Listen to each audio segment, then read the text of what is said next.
사랑하는 성도 여러분, 성경 묵상 시간입니다. 오늘은 여호수아 9장 10장을 읽으며 기도문으로 시편 77편을 함께 읽게 됩니다.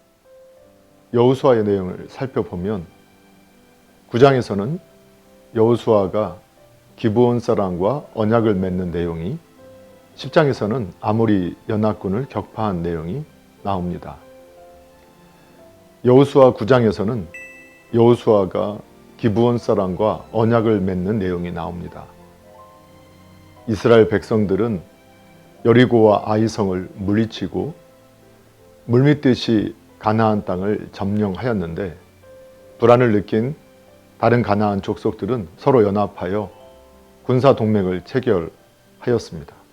그러나 이 족속은 이스라엘을 속이고 이스라엘과 동맹을 맺게 됩니다.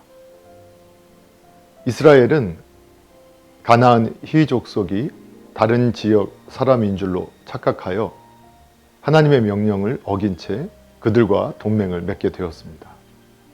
한편 이스라엘 백성들이 이 약속을 파기할 수 없었던 이유는 그들이 하나님의 이름으로 언약을 맺었기 때문이었습니다. 이처럼 이스라엘 백성들은 하나님의 이름으로 맺어진 약속은 파괴될 수 없는 것으로 여겼음을 보게 됩니다. 이를 통해 교회로 부름받은 성도들은 책임질 수 없는 일을 하나님 앞에서 함부로 맹세해서는 안 된다는 사실을 배우게 됩니다. 여호수아 10장에서는 아모리 5족속의 공격을 받은 기브온 거민들을 돕기 위해서 여호수아는 하나님의 능력을 힘입어 아모리 족속들을 물리친 내용이 나옵니다. 한편 아모리 족속들은 같은 가나안 땅에 거주하는 기브온 거민들이 이스라엘 족속과 화해한 것에 분개하여 기브온을 공격하였지만, 여호수아는 기브온 사람들과의 약속을 중시하였으며 또 가나안 땅을 차지하기 위해서 어차피 아모리 족속들과 한 번은 싸워야 했기 때문에 기브온 거민을 도와주었습니다.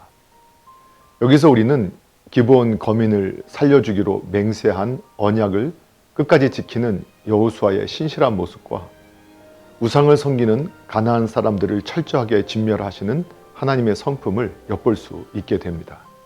그러므로 우리 성도들도 자신이 한 약속은 어떤 상황 가운데서도 끝까지 지킬 줄 아는 신실한 자들이 되어야 할 뿐만 아니라 하나님 외에 섬김의 대상이 되는 것, 즉 우상은 철저하게 배격하여야 합니다.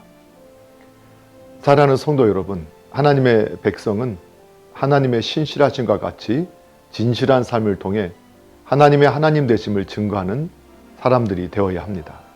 오늘 신실하신 예수님을 생각하고 예수님을 닮아가는 복된 삶이 되기를 예수님의 이름으로 축복합니다. 할렐루야!